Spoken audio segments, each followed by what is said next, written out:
നമ്മൾ മരണാനന്തര ജീവിതത്തെക്കുറിച്ച് ഉള്ള പഠനം നടത്തിക്കൊണ്ടിരിക്കുകയായിരുന്നു. മരിച്ച ശേഷം മനുഷ്യനെവിടെയാണ്, എന്താണ്, എങ്ങനെയാണെന്നുള്ള വിഷയങ്ങളെ ആസ്പദമാക്കി നമ്മൾ പഠിച്ചുകൊണ്ടിരിക്കുകയായിരുന്നു. 2-3 ക്ലാസ്സുകൾ നമ്മൾ ശ്രദ്ധിച്ചു. ഇനിയും നമ്മൾ കഴിഞ്ഞ ക്ലാസ്സിൽ പഠിച്ചുകൊണ്ടിരുന്നത് പുനരുത്ഥാനത്തെക്കുറിച്ചാണ് പഠിച്ചുകൊണ്ടിരുന്നത്. അതായത് ലോകത്തിൽ വിവിധമായ ചിന്തകളുണ്ട് പുനരുത്ഥാനത്തെക്കുറിച്ച്. നമ്മളത് ശ്രദ്ധിക്കുകയുണ്ടായി. ഓരോ മതങ്ങൾക്കും മരണശേഷം എങ്ങനെ ജീവിക്കുന്നു എന്നുള്ളത് വ്യത്യസ്തമായ അഭിപ്രായങ്ങൾ ലോകത്തിൽ മനുഷ്യൻ്റെ ആരംഭം തുടങ്ങി ആ ചിന്താഗതികളുടെ വിഭിന്നമായ അഭിപ്രായങ്ങൾ കാണാനായിട്ട് സാധിക്കും. നമ്മൾ ഓർത്തു, സദൂക്യർ പുനരുത്ഥാനമില്ലെന്ന് പറയും. എപ്പിക്യൂറിയൻസ് ജാതികളാണ്, അവർ ഭാവിയിലൊന്നും ഇല്ല എന്നുള്ളത് അവർ വിശ്വസിക്കുന്നു. അതുപോലെ ഒരു ഇംപേഴ്സണൽ വ്യക്തി അല്ലാതെ ജീവിക്കുന്നു എന്നുള്ളത് സ്റ്റോയിക്സ് വിശ്വസിക്കുന്നു. യവനന്മാരെ, ഇങ്ങനെ വലിയൊരു സമൂഹം. ഗ്രീക്കുകാരുടെ വിശ്വാസം പുനരുത്ഥാനം കഴിഞ്ഞെന്ന് തിരുവചനത്തിൽ പറയുന്ന ഹുമനിയോസും ഫെലത്തോസും പുനരുത്ഥാനത്തെക്കുറിച്ച് വളരെ വാദഗതികളുള്ള ഒരു സബ്ജക്റ്റായിരുന്നു എന്നുള്ളത് നമ്മൾ നേരത്തെ ഓർക്കുകയുണ്ടായി. ആ വിഷയങ്ങൾ നമ്മൾ കവറപ്പ് ചെയ്തു.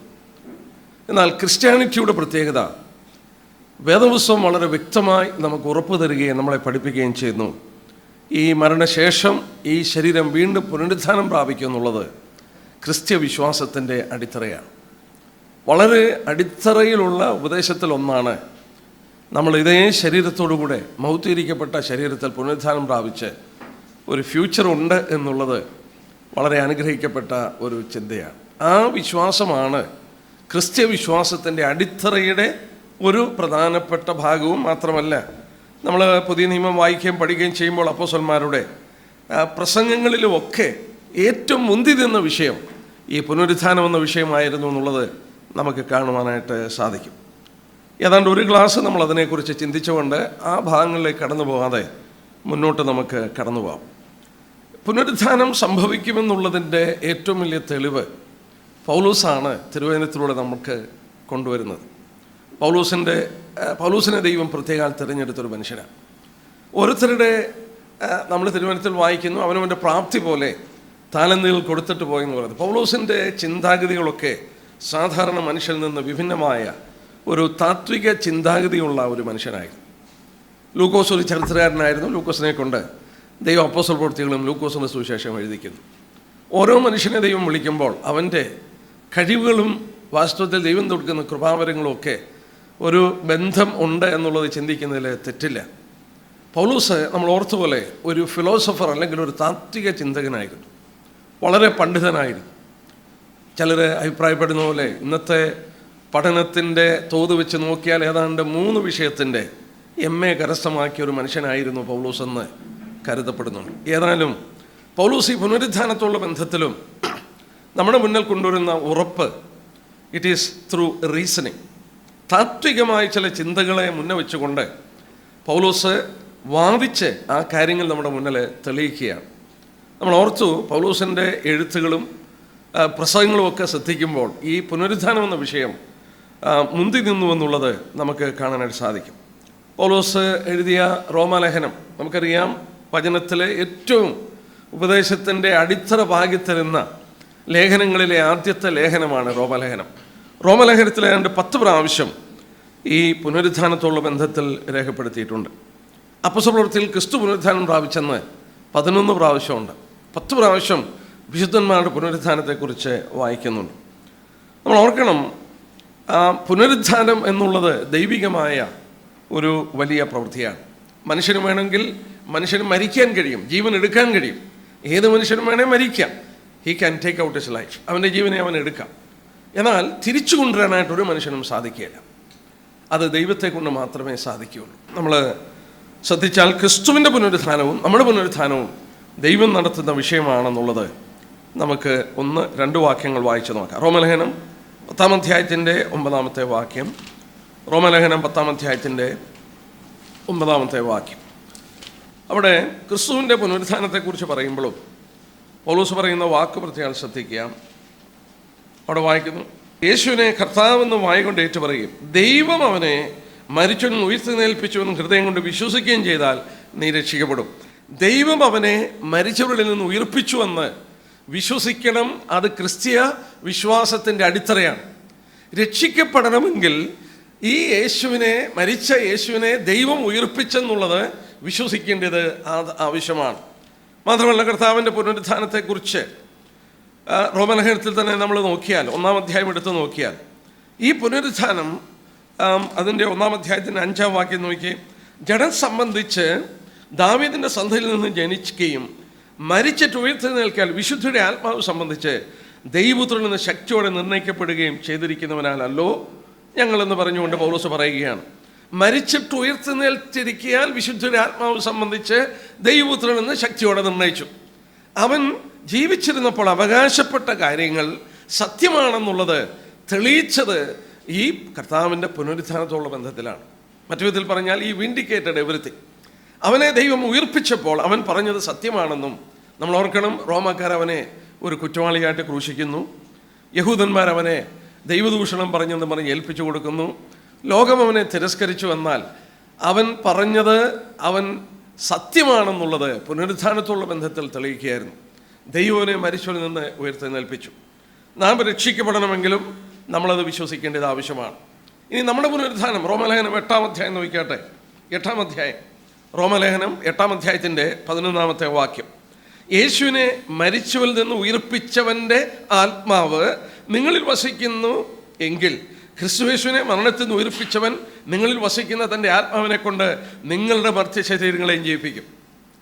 ആ വാക്ക് ശ്രദ്ധിച്ചോ? ദൈവം നമ്മളെയും ജീവിപ്പിക്കാൻ പോവുകയാണ്. മരിച്ചവരെ ദൈവം ഉയർപ്പിക്കാൻ പോവുകയാണ്. നമ്മൾ ഓർത്തതുപോലെ ഇതൊരു നോർമൽ തിങ് അല്ലേ. മരിക്കുന്നതൊരു സാധാരണ സംഭവമാണ്. പ്രകൃതിയിൽ നോക്കിയാൽ മനുഷ്യൻ മരിക്കുന്നു. എബ്രായ ലേഖനം 9-ാം അധ്യായത്തിൻ്റെ 27-ാം വാക്യത്തിൽ വായിക്കുന്ന പോലെ, ഒരിക്കൽ മരണം, പിന്നെ ന്യായവിധിയാണ്. മരണം എല്ലാ മനുഷ്യനും ദൈവം നിയമിച്ചിരിക്കുകയാണ്. മരിക്കും, മരിക്കാത്ത ആരുമില്ല. എല്ലാവരും മരണത്തിൻ്റെ ആ വഴിയിലോട്ട് നടന്ന് നീങ്ങിക്കൊണ്ടിരിക്കുകയാണ്. മനുഷ്യൻ മരിക്കും, it is A normal thing. എന്നാൽ മരിച്ചവരിൽ നിന്ന് ഉയർക്കുക എന്നുള്ളത് ഒരു അസാധാരണമായ കാര്യമാണ്. അത് ദൈവത്തെ കൊണ്ട് മാത്രമേ ചെയ്യാൻ സാധിക്കുകയുള്ളൂ. പുത്രനെ ഉയർപ്പിച്ച ദൈവമാണ്, നമ്മളെ ഉയർപ്പിക്കാൻ പോകുന്നത് ദൈവമാണ്. ഈ ഉയർപ്പ് ലഭിക്കുമെന്നുള്ളത് പഴയ നിയമഭക്തന്മാരും വിശ്വസിച്ചിരുന്നു. നമ്മൾ നേരത്തെ ചിന്തിച്ചു, ഇയ്യോബിൻ്റെ പുസ്തകം 19-ാം അധ്യായം, താന് ഈ ശരീരത്തിൽ തന്നെ, ഈ ദേഹം ഇങ്ങനെ ക്ഷയിച്ചിട്ട് ഈ ശരീരത്തിൽ തന്നെ എൻ്റെ കണ്ണുകൊണ്ട് തന്നെ ദൈവത്തെ കാണുമെന്നുള്ളത് യോബ് പറയുമ്പോൾ യോബും പുനരുത്ഥാനത്തിൽ വിശ്വസിച്ചിരുന്നു. നമുക്ക് ഇനി ഒരു ഭാഗത്തിലേക്ക് കടന്നു പോകാം. ഒരു പുതിയ വിഷയത്തിലേക്ക് പോവുകയാണ്. Why are we sure of resurrection? നമ്മുടെ ശരീരം പുനരുത്ഥാനം പ്രാപിക്കുമെന്ന് നമുക്ക് ഇത്ര ഉറപ്പോടെ എങ്ങനെ പറയാൻ കഴിയും? നമ്മൾ പ്രാരംഭമായി ഓർത്തു, പൗലോസ് ഒരു വലിയ റീസൺ ചെയ്യുന്ന അല്ലെങ്കിൽ താത്വിക ചിന്തകനായിരുന്നു എന്നുള്ളത് പ്രത്യേകം നമ്മൾ ഓർക്കുകയുണ്ടായി. അതിന് ചില കാരണങ്ങൾ 1, 2, 3 എന്നും പറഞ്ഞ് why we are sure of resurrection, നമ്മുടെ പുനരുത്ഥാനത്തെക്കുറിച്ച് നമുക്ക് എന്തുകൊണ്ട് ഉറപ്പുണ്ട് എന്നുള്ളതിൻ്റെ 1, 2, 3, 4 എന്നും പറഞ്ഞ് ചില കാര്യങ്ങൾ തിരുവചനത്തെ ആസ്പദമാക്കി നമുക്ക് ശ്രദ്ധിച്ചു വെക്കാം. നമ്മൾ ഓർത്തു, പുനരുത്ഥാനം ക്രിസ്ത്യ വിശ്വാസത്തിൽ മാത്രമേ ഉള്ളൂ. ഈ വിധത്തിൽ ഈ മരിച്ച ശരീരം വീണ്ടും ഉയർക്കും, നമ്മുടെ വ്യക്തിത്വം വീണ്ടും തുടർന്നു വരും. നമുക്ക് ആ ഭാഗങ്ങൾ ശ്രദ്ധിക്കാം. സ്വർഗത്തെക്കുറിച്ചൊക്കെ ചിന്തിക്കുമ്പോൾ ആ ഭാഗങ്ങൾ വ്യക്തമായിട്ട് നമുക്ക് കുറച്ചുകൂടെ ക്ലിയറായിട്ട് ചിന്തിക്കാം. ഏതായാലും ഈ വ്യക്തിത്വം, ഈ ബന്ധങ്ങളൊക്കെ അടുത്ത ഈ മരണ പുനരുത്ഥാന ശേഷവും മനസ്സിലാക്കാനും തുടരുവാനും ഒക്കെ സാധിക്കുമെന്നുള്ളത് ഞാൻ പലപ്പോഴും ഓർപ്പിക്കുന്ന പോലെ, heaven is not minus, heaven is always plus. സ്വർഗം എപ്പോഴും പ്ലസ്സാണ്. ഇവിടെ നമുക്ക് ലഭിച്ചിരിക്കുന്ന അനുഗ്രഹങ്ങളെക്കാട്ടിൽ കൂടുതൽ അനുഗ്രഹങ്ങളെ അവിടെ തരുള്ളൂ. മൈനസ് ഒന്നുമല്ല. Heaven is always plus. നമുക്ക് നോക്കാം, നമ്മൾ ഇത്ര ഉറപ്പോടുകൂടെ ഈ പുനരുത്ഥാനത്തെക്കുറിച്ച് തിരുവചനം കൈകാര്യം ചെയ്യുന്ന നമ്മൾ എന്തുകൊണ്ട് പറയുന്നു എന്നുള്ളത് നമുക്ക് നോക്കാം. ഒന്നാമത്, God has honoured the body. ദൈവം ഈ ശരീരത്തെ മാനിച്ചു എന്നുള്ളതാണ്. അതിൻ്റെ പല കാരണങ്ങൾ ഞാൻ ശ്രദ്ധിച്ചു. ഒന്നാമത്തെ കാരണം നമ്മൾ ഓർക്കണം, ഈ ശരീരം വികൃതമാക്കാൻ ദൈവം അനുവദിച്ചില്ല. ഇന്നത്തെ ഒരു സംസ്കാരമുണ്ട് ഈ ശരീരത്തിലൊക്കെ പച്ചകുത്തി ഈ ശരീരത്തെ വികൃതമാക്കാൻ. ലേവ്യ പുസ്തകം 19-ാം അധ്യായം നോക്കിയാട്ടെ. പഴയ നിയമ ഏടുകളിൽ ദൈവം പ്രമാണം കൊടുത്തപ്പോൾ ലേവ്യ പുസ്തകം 19-ാം അധ്യായത്തിൻ്റെ 28-ാമത്തെ വാക്യം, മരിച്ചവനു വേണ്ടി ശരീരത്തിൽ മുറിവുണ്ടാക്കരുത്, മെയ്മേൽ പച്ച കുത്തരുത്. ശരീരത്തിൽ പച്ച കുത്തരുത് എന്ന് 19-ാം അധ്യായത്തിൻ്റെ 28-ാം വാക്യത്തിലുണ്ട്. ശരീരം വികൃതമാക്കരുത്. ശരീരത്തിൽ പച്ചകുത്തരുത്. ഈ ശരീരം അങ്ങ് അഴുകിപ്പോവുകയാണെങ്കിൽ, ഈ ശരീരത്തിന് വിലയില്ലെങ്കിൽ ഇതൊന്നും കൽപ്പിക്കേണ്ട ആവശ്യമില്ല. ഈ ശരീരം വിലയുള്ളതാകയാലാണ് ദൈവം പഴയ നിയമ പ്രമാണം കൊടുത്തപ്പോൾ ആ ശരീരം മുറിവുണ്ടാക്കരുതെന്നും മെയ്മേൽ പച്ചകുത്തരുതെന്നുള്ളതും ദൈവം കൽപ്പിച്ചത്. ഇന്നത്തെ കാലത്ത് നോക്കിയ എത്രയോ ഫാഷനാണ് ഈ പച്ചകുത്തുക എന്നൊക്കെ പറഞ്ഞാൽ ദൈവപ്രമാണത്തിന് വിരുദ്ധമായി ആ ശരീരത്തെ ഓണർ ചെയ്യാത്ത ഒരു പ്രവൃത്തിയാണ്. ദൈവമക്കൾ അത് ചെയ്യാനായിട്ട് പാടില്ല എന്നുള്ളത് പഴയ നിയമ പ്രമാണത്തിൽ തന്നെ നമുക്ക് കാണാനായിട്ട് സാധിക്കുന്നുണ്ട്. അപ്പോൾ അതിൽ നിന്നൊരു കാര്യം ഓർക്കാം, ദൈവം ശരീരത്തെ മാനിക്കുന്നത് കൊണ്ടാണ് ആ ശരീരം വികൃതമാക്കാൻ ദൈവം അനുവദിക്കാതിരുന്നത്. രണ്ടാമത്തെ കാര്യം നോക്കിയാട്ടെ, ഈ ശരീരം ദൈവം മാനിച്ചു എന്നുള്ളതിൻ്റെ രണ്ടാമത്തെ ഏറ്റവും വലിയ തെളിവ് എന്താണെന്ന് ചോദിച്ചാൽ, ക്രിസ്തു ഈ ശരീരമാണ് നമ്മെപ്പോലെയുള്ളൊരു ശരീരം എടുത്തതിൻ്റെ കാരണം എന്നാ? ഇങ്ങനെ ഒരു ശരീരം എടുത്തല്ലേ ക്രിസ്തു വന്നത്. ദൈവത്തോട് സമത്വമുള്ളവൻ തന്നെത്താൻ താഴ്ത്തി വേഷത്തിൽ മനുഷ്യനായി തീരുകയാണ്. മനുഷ്യ ശരീരം പൂണ്ട് നമ്മുടെ മധ്യത്തിൽ ജീവിച്ചതിൻ്റെ കാരണം ഈ വീണുപോയ മനുഷ്യൻ്റെ ശരീരത്തെ, അല്ലെങ്കിൽ അവൻ്റെ ആ വീഴ്ചയിൽ നിന്ന് അവനെ മടക്കി കൊണ്ടുവരാൻ, അവനെ റീസ്റ്റോർ ചെയ്യാൻ വേണ്ടിയാണ് ദൈവപുത്രൻ ഒരു ശരീരം എടുത്തത്. അവനൊരു ശരീരം എടുത്തു എന്നുള്ളത് തന്നെ God is honouring the body. ദൈവം ശരീരത്തെ ആദരിക്കുന്നു എന്നുള്ളതിൻ്റെ ഏറ്റവും വലിയ തെളിവാണ്. ഫിലിപ്പിലെ 2-ാം അധ്യായത്തിൻ്റെ 5 തൊട്ടുള്ള വാക്യം നമുക്ക് പരിചയമുള്ളതുകൊണ്ട് നാം ആ ഭാഗം വായിക്കുന്നില്ല. മൂന്നാമത് നമ്മൾ ഫിലിപ്പിലെ 2-ാം അധ്യായത്തിൻ്റെ 5 തൊട്ട് 11 വരെയുള്ള വാക്യമാണ്. വാക്യം നോട്ട് ചെയ്യുന്നവർക്ക് അത് നോട്ട് ചെയ്യാം.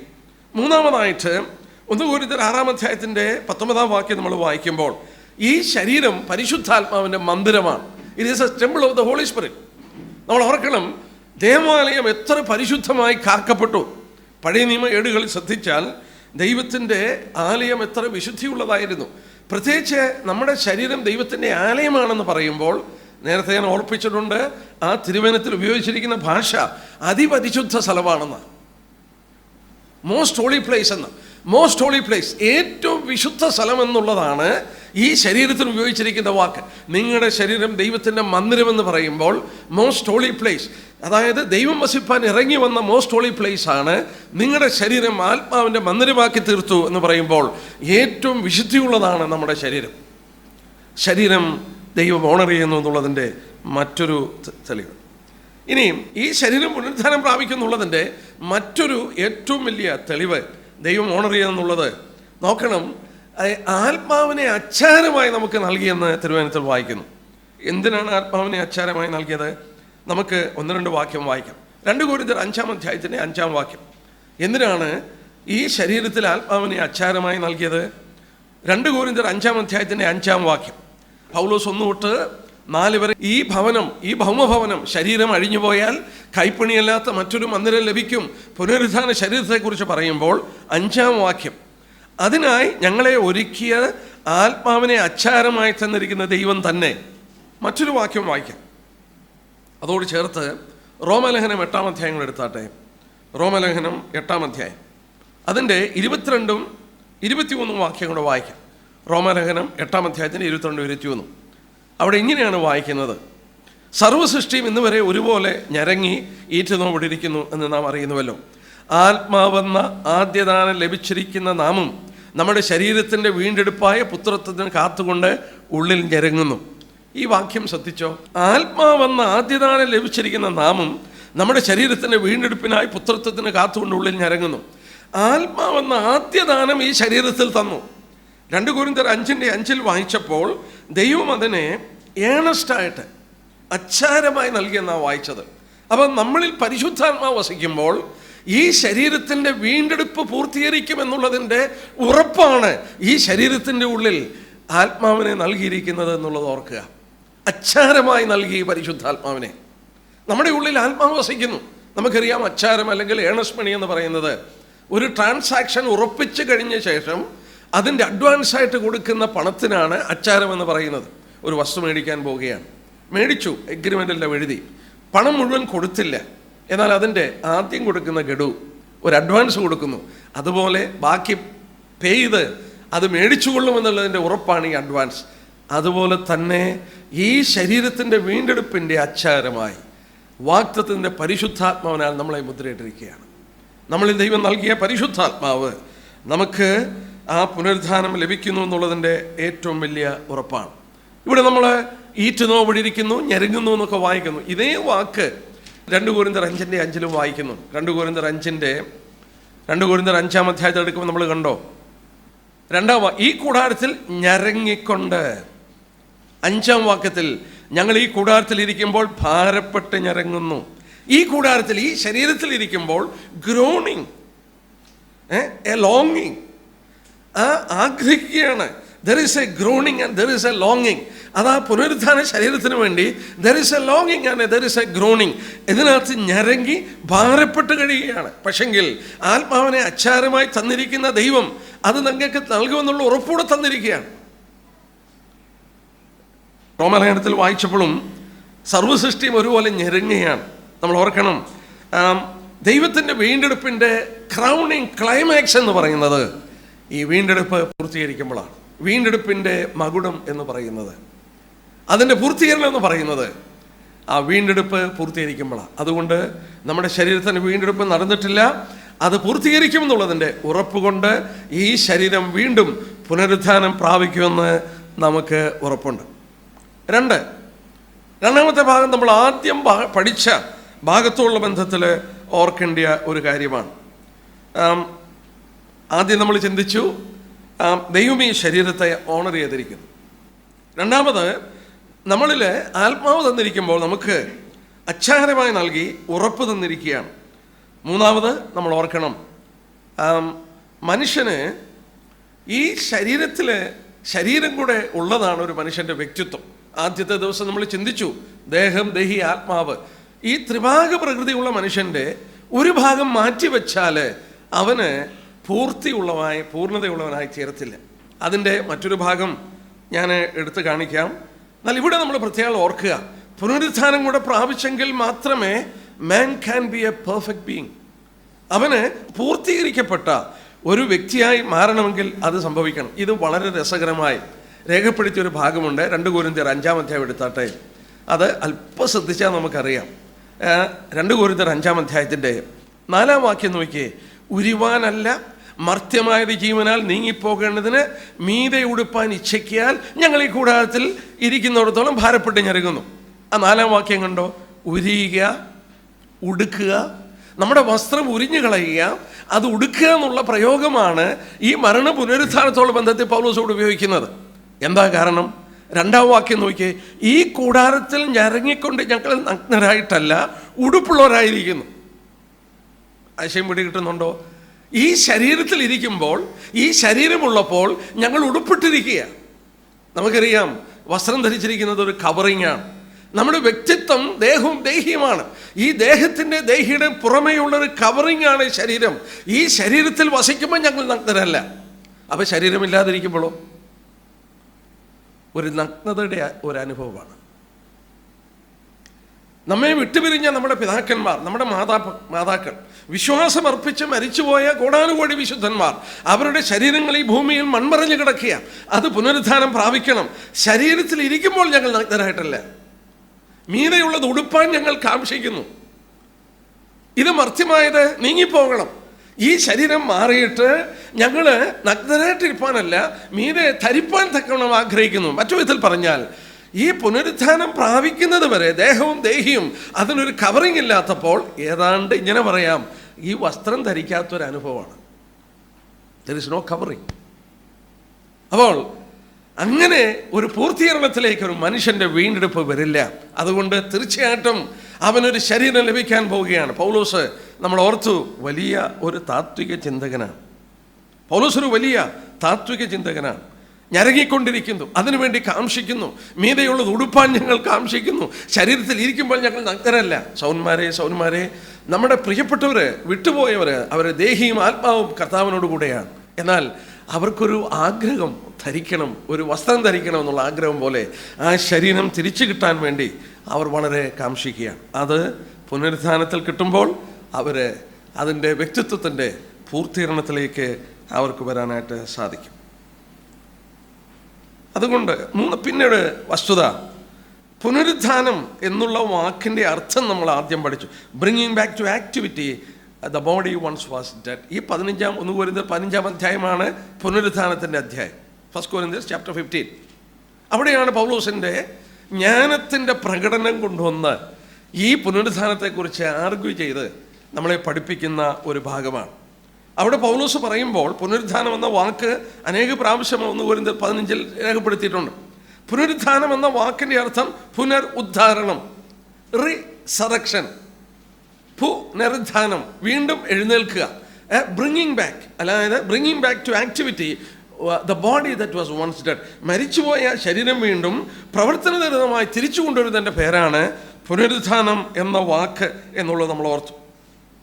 വീണ്ടും ഓർക്കണം, ഈ ശരീരം തന്നെയാണ് പുനരുത്ഥാനം പ്രാപിക്കാൻ പോകുന്നത്. കാരണം എന്താ? കല്ലറയിലേക്ക് ഏൽപ്പിച്ചു കൊടുത്തത് ശരീരമാണ്. നമ്മുടെ കർത്താവിൻ്റെ വാക്കുകളൊന്നും എടുക്കാം. യോഹന്നാന്റെ സുവിശേഷം 5-ാം അധ്യായം. ശരീരം പുനരുത്ഥാനം പ്രാപിക്കുമെന്നുള്ളതിൻ്റെ തെളിവാണ്, നമുക്കതിൻ്റെ ഉറപ്പുകളാണ്. യോഹന്നാന്റെ സുവിശേഷം 5-ാം അധ്യായത്തിൻ്റെ 28-29 വാക്യം. കല്ലറകളിൽ ഉള്ളവർ എല്ലാവരും അവൻ്റെ ശബ്ദം കേട്ട് നന്മ ചെയ്തവർ ജീവനായും തിന്മ ചെയ്തവർ ന്യായവിധിക്കായും പുനരുത്ഥാനം ചെയ്യുവാനുള്ള നാഴിക വരുന്നു. കല്ലറകളിലുള്ളവർ എല്ലാവരും അവൻ്റെ ശബ്ദം കേട്ടു. കല്ലറകളിൽ ശരീരമാണ് അടക്കിയത്. നമ്മൾ നേരത്തെ ചിന്തിച്ചു, ഉറങ്ങുന്ന സ്ഥലമായി ആ ശരീരത്തെ ഏൽപ്പിച്ച് അവിടെ കൊടുക്കുകയാണ്. അവിടെ ഉറങ്ങുന്ന സ്ഥലമാണ് സെമിട്രി. ആ ശരീരമാണ് കല്ലറയ്ക്ക് ഏൽപ്പിച്ചു കൊടുത്തത്. നമ്മുടെ കർത്താവ് പറഞ്ഞു, കല്ലറയിൽ ഉള്ളവർ അവൻ്റെ ശബ്ദം കേൾക്കും. ആത്മാവ് ദേഹിയുമല്ല, കല്ലറയിലോട്ട് അവൻ്റെ ശബ്ദം ഇറങ്ങിച്ചെന്ന്. കഴിഞ്ഞ ദിവസം ഞാൻ വായിച്ചപ്പോൾ ഓർത്ത പോലെ, ആരോ പറഞ്ഞ പോലെ, ലാസറിൻ്റെ പുനരുത്ഥാനം കർത്താവായ യേശുക്രിസ്തു പേര് വിളിച്ച് പുറത്തു വരുവാനായിട്ട് ആവശ്യപ്പെട്ടപ്പോൾ ലാസർ തനിച്ച് പുറത്തു വന്നു, അല്ലെങ്കിൽ മരിച്ചുപോയവരൊക്കെ പുറത്തു വന്നേനെ. കർത്താവിൻ്റെ മടങ്ങി വരവിലും ക്രിസ്തുവിൽ മരിച്ചവർ മുമ്പേ പുനരുത്ഥാനം പ്രാപിക്കും. ലാസറിൻ്റെ പുനരുത്ഥാനം ഒരു സെലക്റ്റീവ് റിസറക്ഷനായിരുന്നു. മരിച്ചു കിടന്നവരുടെ മധ്യത്തിൽ ലാസറിനെ മാത്രം ഉയർപ്പിച്ച പോലെ ക്രിസ്തു മടങ്ങി വരുമ്പോൾ അവനിൽ മരിച്ചുപോയ വൃതന്മാരുടെ ശരീരങ്ങളിലേക്ക്, കല്ലറുകളിലേക്ക് അവൻ്റെ ശബ്ദം കടന്നിയെന്ന് അവർ വീണ്ടും എഴുന്നേറ്റ് വരും, മടങ്ങി. That is also A selective resurrection. അവിടെയും ക്രിസ്തുവിൽ മരിച്ചവർക്കാണ് പുനരുത്ഥാനം പറഞ്ഞിരിക്കുന്നത്. എന്നാൽ നമ്മുടെ വിഷയം നമ്മൾ വിട്ടുപോകാതെ ആ ഭാഗത്ത് തന്നെ നിൽക്കാം. എന്നാൽ ഈ വാക്യം വായിക്കുമ്പോൾ ഒരു ചിന്ത വരും, എനിക്ക് ചിന്ത വന്നിട്ടുണ്ട്. കല്ലറയുള്ളവരെല്ലാവരും അവൻ്റെ ശബ്ദം, നന്മ ചെയ്തവർ ജീവനായി. അപ്പോൾ ചെയ്തിട്ടാണ് ജീവനിലേക്ക് പോകുന്നതെന്നൊരു ചിന്ത വരും. 6-ാം അധ്യായം നോക്കി അതൊന്ന് ക്ലാരിഫൈ ചെയ്യാം. 6-ാം അധ്യായത്തിൻ്റെ 28-ാം വാക്യം, 28-29. അവർ അവനോട് ദൈവത്തിൻ്റെ പ്രസാദമുള്ള പ്രവർത്തിക്കേണ്ടതിന് ഞങ്ങൾ എന്ത് ചെയ്യണമെന്ന് ചോദിച്ചു. യേശു അവരോട്, ദൈവത്തിൻ്റെ പ്രസാദമുള്ള പ്രവൃത്തി അവൻ അയച്ചവനെ നിങ്ങൾ വിശ്വസിക്കുന്ന അത്രയെന്ന് ഉത്തരം പറഞ്ഞു. അപ്പോൾ നന്മ ചെയ്തവർ, ആ പ്രവൃത്തി എന്ന് പറയുന്നത്, നന്മ ചെയ്ത പ്രവൃത്തി എന്ന് പറയുന്നത് 6-ാം അധ്യായത്തിൻ്റെ 28-29 ദൈവം ക്രിസ്തുവിനെ അയച്ചു എന്നുള്ളത് വിശ്വസിക്കുക എന്നുള്ളതാണ്. അവരാണ് ക്രിസ്തുവിൻ്റെ ശബ്ദം കേട്ട് കല്ലറുകളിൽ നിന്ന്, നമ്മൾ ഓർത്തതുപോലെ സെലക്റ്റീവ് റിസറക്ഷൻ, മറ്റ് മരിച്ചു കിടക്കുന്നവരുടെ മധ്യത്തിൽ നിന്ന് ക്രിസ്തുവിൽ മരിച്ചവർക്ക് പുനരുത്ഥാനം സംഭവിക്കാൻ പോവുകയാണ്. നമ്മൾ ഓർക്കണം, നമ്മൾ ഓർത്തുകൊണ്ടിരുന്ന പോലെ ആ ശരീരം റിസറക്ഷൻ അല്ലെങ്കിൽ പുനരുത്ഥാനം എന്നുള്ളതിൻ്റെ തെളിവുകൾ നമ്മൾ ശ്രദ്ധിച്ചുകൊണ്ടിരിക്കുകയാണ്. മോശയുടെ ശരീരത്തെക്കുറിച്ച് യൂദായുടെ ലേഖനം 9-ാം വാക്യത്തിൽ നമ്മൾ വായിക്കുന്നു. നമുക്കറിയാം, അവിടെ സാത്താൻ വന്ന ആ ശരീരത്തെക്കുറിച്ച് വാദമുണ്ടാക്കുന്നു. ആ ശരീരത്തിന് വിലയുള്ളത് കൊണ്ടല്ലേ ദൈവം വിട്ടുകൊടുക്കാഞ്ഞേ? മോശയുടെ ശരീരം എന്തുകൊണ്ട് വിട്ടുകൊടുത്തില്ല? അതിന് വിലയില്ലെങ്കിൽ, അത് വെറും മണ്ണായി മണ്ണോട് ചേർന്നങ്ങ് ഇല്ലാതെ പോവുകയാണെങ്കിൽ ആ ശരീരത്തിന് വേണ്ടി എന്തുകൊണ്ടാണ് ദൈവം തന്നെ ദൂതൻ വന്ന് വാദിച്ച് ദൈവം തന്നെ ആ ശരീരത്തെ കൊണ്ട് അടക്കുന്നതിൻ്റെ കാരണം ആ ശരീരത്തിന് വിലയുണ്ട്. നമ്മളെ കർത്താവ് വിലയ്ക്ക് വാങ്ങിയപ്പോൾ നമ്മുടെ ശരീരം കൂടെ അവൻ വിലയ്ക്ക് വാങ്ങിയതാണ്. It belongs to him. മറ്റൊരു വലിയ ചിന്ത നമ്മൾ ഓർക്കണം, the cost he has paid. അവൻ കൊടുത്ത വിലയാണ്, വലിയ വില കൊടുത്തു. അതായത് നമ്മളെ വീണ്ടെടുക്കുവാനായിട്ട് ദൈവം കൊടുത്ത വില വലിയ വിലയാണ്, ഭയങ്കര വില കൊടുത്തു. തൻ്റെ സ്വന്തം പുത്രനെ, നമ്മൾ ഓർക്കണം, ഏകജാതനെ നമുക്ക് വേണ്ടി കൊടുക്കുകയായിരുന്നു. ആ ഒരു സാധനം മേടിക്കുമ്പോൾ അതിൻ്റെ ആ വിലയ്ക്കനുസരിച്ചാണ് സാധനങ്ങളുടെ വില കൊടുത്ത് മേടിക്കുന്നത്. ഒരു സാധനം മേടിക്കുമ്പോൾ അതിന് വിലയില്ലെങ്കിൽ അതിനനുസരിച്ച് വില കൊടുക്കുകയുള്ളൂ. ഒരു സാധനത്തിൻ്റെ വില കൂടുന്നതനുസരിച്ച് ആ കൂടുതൽ വില കൊടുത്ത് അത് മേടിക്കണം. അപ്പം നമ്മളെ എത്ര വിലയുള്ളവരായി കണ്ടിട്ടുള്ളത് കൊണ്ടാണ് ദൈവത്തിൻ്റെ സ്വന്തം പുത്രനെ കൊടുത്ത് ദൈവം നമ്മളെ വിലയ്ക്ക് വാങ്ങിയപ്പോൾ നാം ഓർക്കണം, ദൈവ സൃഷ്ടിയിലെ മകുടമായിരിക്കുന്ന മനുഷ്യനെ വീണ്ടെടുക്കാൻ സ്വന്തം പുത്രനെ ഏൽപ്പിച്ചു കൊടുക്കുകയായിരുന്നു. ആ പുത്രനെ ദൈവം ഏൽപ്പിച്ചു കൊടുത്തപ്പോൾ ദൈവത്തിൻ്റെ മനസ്സിലൊരാഗ്രഹം ഉണ്ടായിരുന്നു. കൊലോസ്യ ലേഖനം 1-ാം അധ്യായം, അതിൻ്റെ 1-ാം അധ്യായത്തിൻ്റെ 15-ാം വാക്യവും 18-ാം വാക്യം. അവൻ അദൃശ്യനായ ദൈവത്തിൻ്റെ പ്രതിമയും സർവ സൃഷ്ടിക്കും ആദ്യജാതനുമാകുന്നു. 18-ാം വാക്യം. അവൻ സഭയെന്ന ശരീരത്തിൻ്റെ തലയാകുന്നു, സകലത്തിലും താൻ മുമ്പനാകേണ്ടതിന് അവൻ ആരംഭവും മരിച്ചവരുടെ നിന്ന് ആദ്യനായി എഴുന്നേറ്റവനുമാകും. മരിച്ചവരുടെ നിന്ന് ആദ്യനായി എഴുന്നേറ്റു. First bone of all creation. ഇവിടെ നോക്കുമ്പോൾ ഫസ്റ്റ് ഫ്രൂട്ട് എന്നല്ല രേഖപ്പെടുത്തിയത്, ഫസ്റ്റ് ബോൺ എന്നാണ്. വീണ്ടും നമ്മൾ ഈ വാക്യങ്ങൾ വായിക്കുന്നു. റോമലേഖനം 8:29, അനേക സഹോദരന്മാരിൽ ആദ്യജാതനാണ്. He should be first born among many brethrens. അവിടെ ഉപയോഗിച്ചിരിക്കുന്ന വാക്ക് ഫസ്റ്റ് ബോൺ എന്നാണ്. വെളിപാട് ദിവസം 1-ാം അധ്യായത്തിൻ്റെ 5-ാം വാക്യം, മരിച്ചവരിൽ ആദ്യജാതൻ, first bone from the dead. First bone എന്നാണ് അവിടെ പറഞ്ഞിരിക്കുന്നത്. First bone. പൗലോസ് ഇത് എംഫസൈസ് ചെയ്ത് പ്രസംഗിക്കുന്നുണ്ട്. പൗലോസ് അപ്പോസ്തലപ്രവൃത്തി 26-ാം അധ്യായം നോക്കിയാട്ടെ, ഫെലിക്സിൻ്റെ മുന്നിൽ നിന്ന് പ്രസംഗിക്കുമ്പോൾ ഈ വസ്തുത എടുത്ത് പറയുന്നുണ്ട്. നമുക്കതിൻ്റെ ആശയം ഒന്ന് ചിന്തിക്കാൻ ഞാൻ അതോടൊന്ന് ചൂണ്ടിക്കാണിച്ചോട്ടെ. 26-ാം അധ്യായത്തിൻ്റെ 23-ാമത്തെ വാക്യം നോക്കി. 26-ാം അധ്യായത്തിൻ്റെ 23-ാമത്തെ വാക്യം ഫെലിക്സിനോട് പ്രസംഗിക്കുകയാണ്. ക്രിസ്തു കഷ്ടം അനുഭവിക്കുകയും മരിച്ചവരുടെ പുനരുത്ഥാനത്തിൽ ആദ്യനായി, മരിച്ചവരുടെ പുനരുത്ഥാനത്തിൽ ആദ്യനായി. He is the first born. നോക്കുക, മറ്റ് കൊരിന്ത്യർ ലേഖനത്തിൽ വായിക്കുമ്പോൾ മരിച്ചവരിൽ നിന്ന് ആദ്യ ഫലമായി എന്ന് വായിക്കുന്നുണ്ട്. ഉദാഹരണമായിട്ട് 1 കൊരിന്ത്യർ 15-ാം അധ്യായത്തിൻ്റെ 20-ാമത്തെ വാക്യം. 1 കൊരിന്ത്യർ 15. എന്നാൽ ക്രിസ്തു നിത്യത കൊണ്ടവരിൽ ആദ്യ ഫലമായി, ഫസ്റ്റ് ഫ്രൂട്ട്. എന്നാൽ ഇപ്പം നമ്മൾ വായിച്ചത് ഫസ്റ്റ് ബോൺ എന്നാണ്. First bone of all creation, first bone from the dead. എന്താ അതിൻ്റെ ആശയം? ഫസ്റ്റ് ബോൺ, അതായത് ദൈവ സൃഷ്ടിയുടെ ഏറ്റവും പ്രധാനപ്പെട്ട സ്ഥാനം കൊടുത്തിരിക്കുന്നത് കർത്താവിനാണ്. First born. മരിച്ചവരിൽ നിന്നും he is the first born. സൃഷ്ടിയിൽ he is the first born. നമുക്കറിയാം, പഴയ കാലത്ത് ആദ്യജാതന്മാർക്ക് വലിയ സ്ഥാനമുണ്ട്. അപ്പൻ വിഹിതം വെക്കുമ്പോൾ തന്നെ അവർക്ക് ഇരട്ടി പങ്കാണ് കൊടുക്കുന്നത്.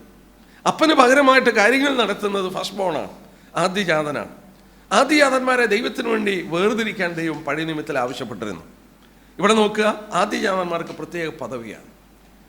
ഇവിടെ കർത്താവായ യേശുക്രിസ്തുവിനെ സർവ്വ സൃഷ്ടിക്കും ആദ്യജാതൻ എന്ന് പറയുമ്പോൾ ദൈവ സൃഷ്ടിയുടെ ഏറ്റവും പ്രാധാന്യത മകുടമെന്ന് പറയുന്നത് അവരിലെല്ലാം ഉന്നതനായിരിക്കുന്ന കർത്താവ്. എന്നാൽ നമ്മോടുള്ള ബന്ധത്തിൽ, പുനരുത്ഥാനത്തോട് ബന്ധത്തിൽ ഓർക്കണം, first bone of all creation എന്ന് പറയുമ്പോൾ, പുനരുത്ഥാനത്തിൽ ഈസ് ദ ഫസ്റ്റ് ബോൺ എന്ന് പറയുമ്പോൾ പുനരുത്ഥാനം പ്രാപിക്കും നമ്മളൊക്കെ. പക്ഷെങ്കിൽ ഒരു ദൈവദാസൻ ഓർപ്പിച്ച പോലെ ഹീസ് എ പ്രോട്ടോടൈപ്പ്.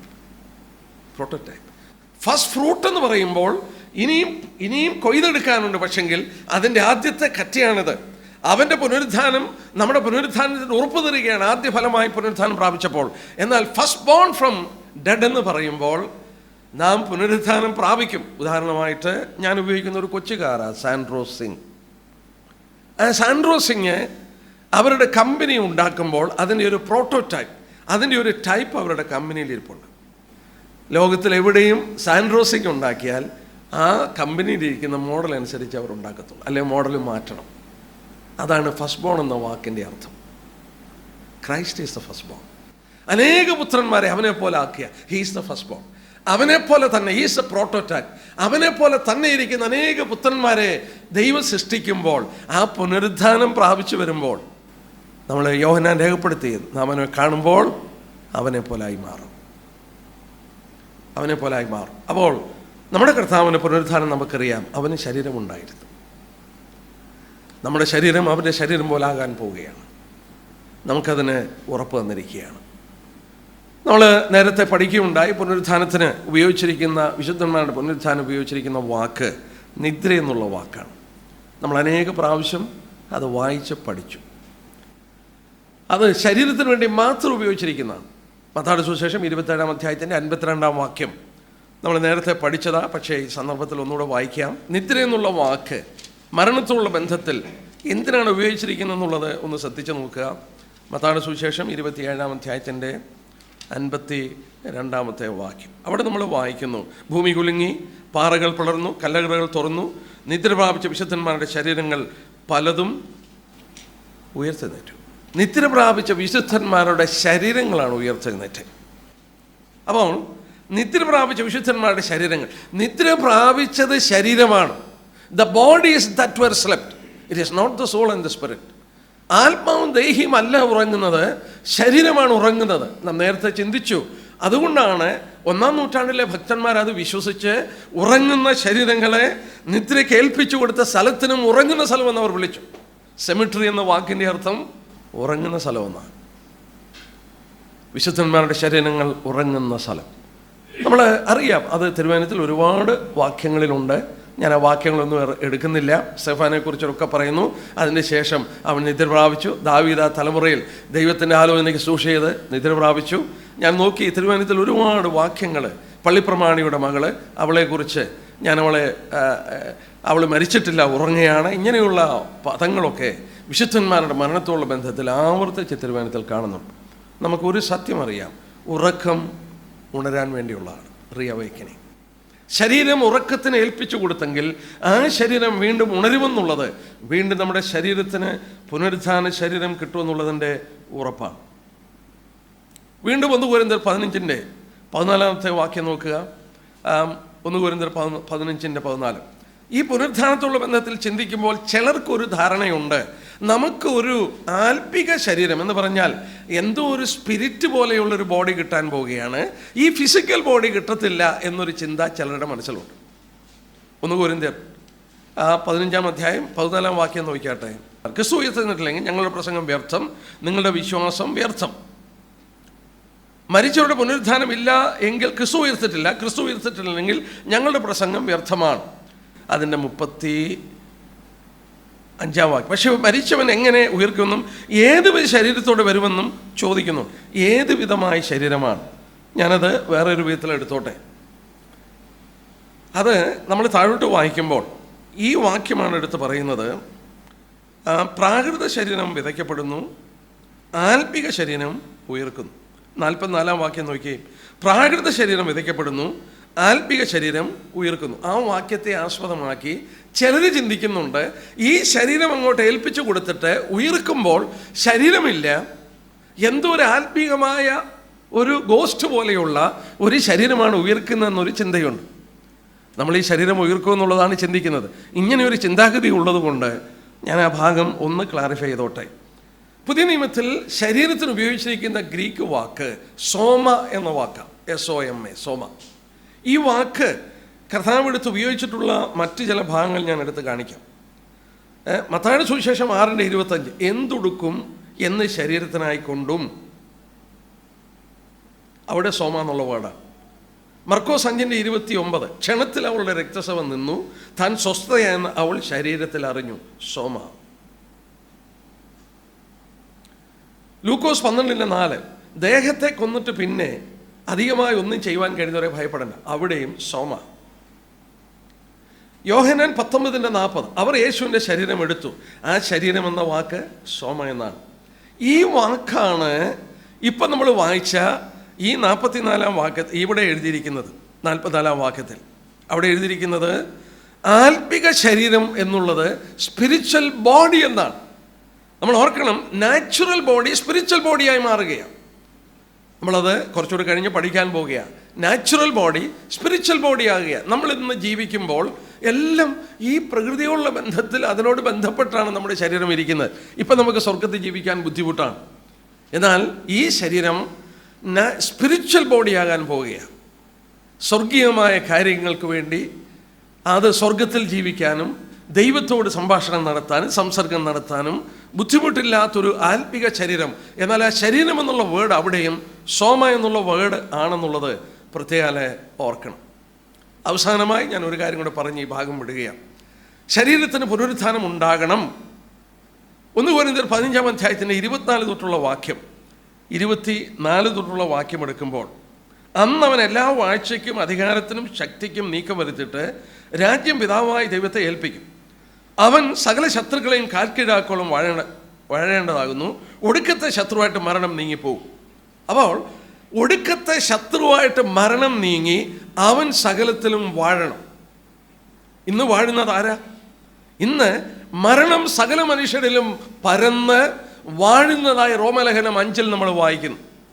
റോമലേഖനത്തിൽ കടന്നു വരുമ്പോൾ 5-ാം അധ്യായത്തിൻ്റെ 12-ാം വാക്യം, അതുകൊണ്ട് ഏകമനുഷ്യനാൽ പാപവും പാപത്താൽ മരണവും ലോകത്തിൽ കടന്ന് ഇങ്ങനെ എല്ലാവരും പാപം ചെയ്യാൽ മരണം സകല മനുഷ്യരിലും പരന്നിരിക്കുന്നു. അതിൻ്റെ 14-ാം വാക്യം, പാപം ചെയ്യാത്തവരും മരണം ആദാം മുതൽ മോശ വരെ വാണിരുന്നു. It is ruling. മരണം വാഴുകയാണ്. ലോകത്തിൻ്റെ എല്ലാ കോണിലും മരണം വാഴുകയാണ്. എന്നാൽ ക്രിസ്തു വാഴണം. ക്രിസ്തു സകലത്തിലും വാഴണം. He should reign in everything. നമ്മൾ ഓർത്തു, അവൻ വാഴാതെ ഇന്ന് ഒടുക്കത്തെ ശത്രുവായിട്ട് മരണമുണ്ട്. ആ മരണത്തെയും കൂടെ നീക്കുമ്പോൾ അവൻ സകലത്തെയും വാഴുന്നവനായി മാറും. അപ്പോൾ മരണം മാറി പുനരുദ്ധാനം വരുമ്പോൾ അവൻ സകലവും വാഴുന്നവനായി മാറും. അതുകൊണ്ട് ഒടുക്കത്തെ ശത്രുവായിട്ട് മരണം നീങ്ങിപ്പോണം. For he must reign. അവൻ വാഴണം. അപ്പോൾ ഈ ചിന്തകളൊക്കെ നമ്മുടെ മനസ്സിൽ കടന്നു പോകുമ്പോൾ നമുക്ക് വളരെ ഉറപ്പായിട്ട് നമുക്കൊരു സത്യം മനസ്സിലാക്കാം. നമ്മുടെ പുനരുത്ഥാനം, ഈ ശരീരം തന്നെ പുനരുത്ഥാനം പ്രാപിക്കും. ക്രിസ്തീയ വിശ്വാസത്തിൻ്റെ ഏറ്റവും അടിത്തറ ഈ ശരീരം പുനരുത്ഥാനം പ്രാപിക്കുമെന്നുള്ളതാണ് ഏറ്റവും വലിയ ഉറപ്പ്. നമുക്ക് തിരുവചനം തന്നിരിക്കുന്ന ഉറപ്പ്, നമ്മുടെ വലിയ പ്രത്യാശ. ഈ ശരീരം വിലപ്പെട്ടതാണ്. അതുകൊണ്ട് ഈ ശരീരത്തെ നമ്മൾ സൂക്ഷിക്കാനും കടംപെട്ടവരാണ്. കർത്താവ് വിലയ്ക്ക് വാങ്ങിയപ്പോൾ ഈ ശരീരവും കർത്താവ് വിലയ്ക്ക് വാങ്ങി. എന്നാൽ 1 കൊരിന്ത്യർ 15-ാം അധ്യായം ശ്രദ്ധിക്കുമ്പോൾ കൊരിന്ത്യ സഭയിൽ അവർ ചിലരൊക്കെ ചില സംശയങ്ങൾ ഇതുള്ള ബന്ധത്തിലുണ്ട്. 12-ാം വാക്യം നോക്കി. 1 കൊരിന്ത്യർ 15-ന്റെ 12-ാം വാക്യം, ക്രിസ്തു മരിച്ചിട്ട് ഉയർന്നിട്ടെന്ന് പ്രസംഗിച്ചിരുന്ന അവസ്ഥയ്ക്ക് മരിച്ചവരുടെ പുനരുത്ഥാനം ഇല്ല എന്ന് നിങ്ങളിൽ ചിലർ പറയുന്നത് എങ്ങനെ? കൊരിന്ത്യ സഭയെ ചിലർ പറയുക മരിച്ചവരുടെ പുനരുത്ഥാനം ഇല്ല. അങ്ങനെയാണെങ്കിൽ ഇനി പുനരുത്ഥാനം ഉണ്ടെങ്കിൽ 35-ാം വാക്യം, ഈ ശരീരമൊക്കെ അഴുകിപ്പോകും. എങ്ങനെ, ഏതുവിധം ശരീരത്തോടെയാ ഇത് വരുന്നത് എന്ന് ചോദിക്കുക. അപ്പോൾ പുനരുത്ഥാനത്തോടുള്ള ബന്ധത്തിൽ പുനരുത്ഥാനത്തെ സംശയിച്ചവർ കൊരിന്ത്യ സഭയിൽ ഉണ്ടായിരുന്നു. കൊരിന്ത്യ സഭയിൽ പുനരുത്ഥാനം നടക്കുമോ എന്ന് സംശയിക്കുന്നു. നമ്മൾ ഓർക്കണം, ഇന്ന് നമ്മൾ ക്രിസ്തീയ സഭയുടെ 2000 വർഷം കഴിഞ്ഞുള്ള ചരിത്രത്തിൽ നിൽക്കുകയാണ്. പുറജാതികളിൽ നിന്നും മറ്റ് രക്ഷിക്കപ്പെട്ടു വന്ന് എന്തെല്ലാം വിഭിന്നമായ അഭിപ്രായങ്ങൾ നിലനിന്ന ഗ്രീക്കുകാരുടെയും എപ്പിക്യൂരിയൻസിൻ്റെയും സദൂക്യരുടെയും ക്രിസ്തീയ സമൂഹത്തിൽ തന്നെ വിഭിന്നമായ ഹുമനിയോസും ഫിലത്തോസും ഒക്കെ വന്ന് പുനരുത്ഥാനം കഴിഞ്ഞെന്ന് പഠിപ്പിക്കുകയും ഇങ്ങനെ വിഭിന്നമായ അനേക അഭിപ്രായങ്ങൾ നിലനിന്ന കാലഘട്ടത്തിൽ കൊരിന്ത്യ ഒരു കൂട്ടം ആളുകൾ രക്ഷിക്കപ്പെട്ട് മുന്നോട്ട് വന്ന് വീണ്ടും പുനരുത്ഥാനം പ്രാപിച്ച് ഈ അഴുകിപ്പോയ ശരീരങ്ങൾ വീണ്ടും എഴുന്നേറ്റ് വരുമെന്ന് ആ കാലത്ത് പഠിപ്പിച്ചപ്പോൾ ചിലർക്കൊക്കെ അതങ്ങോട്ട് വിശ്വസിക്കാൻ ബുദ്ധിമുട്ടായി. അതുകൊണ്ടാണ് പൗലോസ് കൂടെ ചോദിച്ചത്, മരിച്ചവരുടെ പുനരുത്ഥാനം ഇല്ല എന്ന് നിങ്ങൾ ചിലർ പറയുന്നത് എങ്ങനെയാണ്? ഇവിടെ പൗലോസിൻ്റെ ആർഗ്യുമെൻ്റ് തുടങ്ങിയാണ്. പൗലോസ് അത് ആർഗ്യൂ ചെയ്ത് കൊണ്ടുവരുന്ന നോക്കണം. അഗ്രിപ്പ രാജാവിനെ കുറിച്ച് നമ്മൾ ഓർത്തു. അഗ്രിപ്പ രാജാവും നമുക്ക് ആ കാലത്ത് പൗലോസ് പ്രസംഗിച്ചപ്പോൾ ഇതോടുള്ള ബന്ധത്തിൽ സംശയിച്ചു. അപ്പോസ്തലപ്രവൃത്തി 26-ാം അധ്യായത്തിൻ്റെ അപ്പോസ്തലപ്രവൃത്തി 26-ാം അധ്യായം ഞാൻ ശ്രദ്ധിച്ചുകൊണ്ടിരുന്നപ്പോൾ പൗലോസിൻ്റെ പ്രസംഗങ്ങൾ നമ്മൾ എടുത്താൽ ഈ പുനരുത്ഥാനം പൗലോസിൻ്റെ പ്രസംഗത്തിൻ്റെ ഒരു കാതലായ പ്രസംഗ വിഷയമായിരുന്നു. 26-ാം അധ്യായത്തിൻ്റെ 2-ാം വാക്യം, അഗ്രിപ്പ രാജാവേ എന്ന് പറഞ്ഞിട്ട് അതിൻ്റെ 8-ാം വാക്യം നോക്കിയാട്ടെ. 8-ാം വാക്യം, ദൈവം മരിച്ചവരെ ഉയർപ്പിക്കുന്നത് വിശ്വാസയോഗ്യമല്ല എന്ന് നിങ്ങൾക്ക് തോന്നുന്നത് എന്ത്? അവിടെ ഈ അഗ്രിപ്പ രാജാവിനോടും പൗലോസ് ചോദിക്കുമ്പോൾ ശക്തമായി പറയുന്ന വാക്ക് നോക്കിയാട്ടെ. ദൈവം മരിച്ചവരെ ഉയർപ്പിക്കുന്നത് വിശ്വാസയോഗ്യമല്ല നിങ്ങൾക്ക് തോന്നുന്നത് എന്ത്? എന്നാണ് നിങ്ങൾക്ക് ഇങ്ങനെ തോന്നുന്നത്? അപ്പോൾ ആ കാലത്തൊക്കെ ഇങ്ങനെയൊരു ചിന്താഗതി പ്രബലമല്ല ചിന്താഗതി കൊരിന്ത്യ സഭയിലും കടന്നു വന്നപ്പോൾ പൗലോസ് അത് ആർഗ്യൂ ചെയ്യുന്നത് വളരെ ശ്രദ്ധേയമാണ്. ആ മനുഷ്യൻ്റെ ജ്ഞാനമൊക്കെ നമുക്കിവിടെ ഇതുള്ള ബന്ധത്തിൽ കാണാം.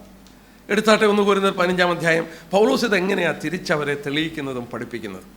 പൗലോസ് തിരിച്ച് തെളിയിക്കുന്നതും പഠിപ്പിക്കുന്നതും രസകരമാണ്. ആദ്യത്തെ 11 വാക്യം നമ്മൾ ശ്രദ്ധിച്ചാൽ നമ്മൾ നോക്കണം. ആദ്യം പൗലോസ് കൊണ്ടുവരുന്നത് നിങ്ങളെ ഞാൻ ഓർപ്പിക്കുകയാണെന്ന് പറഞ്ഞുകൊണ്ട്. എന്താ ഓർപ്പിക്കുന്നത്? നിങ്ങളെങ്ങനെയാണ് രക്ഷിക്കപ്പെട്ടത്, നിങ്ങൾ എന്താ സുവിശേഷം കേട്ടെന്നാണ് പൗലോസ് പറയുന്നത്. നമുക്ക് ആദ്യത്തെ വാക്യം തുടങ്ങിയ വാക്യം, എന്നാൽ സഹോദരന്മാരെ ഞാൻ നിങ്ങളോട് സുവിശേഷിച്ചത് നിങ്ങൾക്ക് ലഭിച്ചത് നിങ്ങൾ നിൽക്കുന്നതും നിങ്ങൾ വിശ്വസിച്ചതും വൃഥാവല്ലെന്ന് വരികിൽ നിങ്ങൾ രക്ഷിക്കപ്പെടുന്നതായി സുവിശേഷം നിങ്ങൾ പിടിച്ചുകൊണ്ടാൽ ഞാൻ ഇന്ന വിധം നിങ്ങളോട് സുവിശേഷിച്ചിരിക്കുന്നുവെന്ന് നിങ്ങളെ ഓർപ്പിക്കുന്നു. പൗലോസ് ഈ വിഷയം അവരെ പഠിപ്പിക്കാൻ, അതായത് പുനരുത്ഥാനത്തോടുള്ള ബന്ധത്തിൽ സംശയിച്ചപ്പോൾ അവരെ പഠിപ്പിക്കുവാൻ പൗലോസ് ചെയ്ത കാര്യം ഇവിടെ പൗലോസ് പറയുക, ഞാൻ നിങ്ങളോട് എങ്ങനെ സുവിശേഷം അറിയിച്ചു എന്നുള്ളത് നിങ്ങളെ ഓർപ്പിക്കുകയാണ്. Is reminding dum. നമുക്കറിയാം, കൊരിന്ത്യ ലേഖനത്തിൻ്റെ ആദ്യ ഭാഗത്ത് പൗലോസ് പറയുന്ന വാക്യം നമുക്കറിയാം, നിങ്ങൾക്ക് ഗുരുക്കന്മാരേറെ ഉണ്ടെങ്കിലും പിതാക്കന്മാരേറെ ഇല്ല, ഞാനാണ് സുവിശേഷം മൂലം നിങ്ങളെ വീണ്ടും ജനിപ്പിച്ചത്. കൊരിന്ത്യ സഭയുടെ ആത്മീക പിതാവ് പൗലോസാണ്. പലരും വന്ന് പഠിപ്പിച്ചിട്ടുണ്ട്, ശരിയാണ്. പക്ഷേ അവർക്ക് സുവിശേഷം മൂലം ജന്മം കൊടുത്ത വ്യക്തി പൗലോസാണ്. ആ പൗലോസ് അവരെ രക്ഷയിലേക്ക് നയിച്ചപ്പോൾ പൗലോസ് വീണ്ടും അവരോട് ഈ വിഷയത്തിൽ സംശയം വന്നപ്പോൾ ചോദിക്കുന്ന ചോദ്യമാണ്, നിങ്ങളോട് ഏത് വിധത്തിലാണ് ഞാൻ സുവിശേഷം അറിയിപ്പിച്ചതെന്ന് ഞാൻ ഓർപ്പിക്കുകയാണ്, നിങ്ങളെ റിമൈൻഡ് ചെയ്യുകയാണ്, നിങ്ങളെ ഓർപ്പിക്കുന്നു. Keep in memory, if you hold on, നിങ്ങളത് പിടിച്ചുകൊണ്ടാൽ എന്ന് പറയുകയാണ്. അതിൻ്റെ 3-4 വാക്യം നോക്കിയാട്ടെ, എന്താണ് പൗലോസ് പറഞ്ഞത്? ക്രിസ്തു നമ്മുടെ പാപങ്ങൾക്ക് വേണ്ടി തിരുവെഴുത്തിൻ പ്രകാരം മരിച്ചു, അടക്കപ്പെട്ടു, തിരുവെഴുത്തിൻ പ്രകാരം 3-ാം നാൾ ഉയർത്തെഴുന്നേറ്റു എന്ന് പറഞ്ഞുകൊണ്ട് പൗലോസ് പറയുക. ക്രിസ്തു മരിച്ചത് തിരുവെഴുത്തുകളിൻ പ്രകാരം, തിരുവെഴുത്തിൻ പ്രകാരം അടക്കപ്പെട്ടു, തിരുവെഴുത്തുകളിൻ പ്രകാരം അവന് ഉയർത്തെഴുന്നേറ്റു. നമ്മളും രക്ഷിക്കപ്പെടുന്നെങ്കിൽ എന്താ ചെയ്യേണ്ടേ?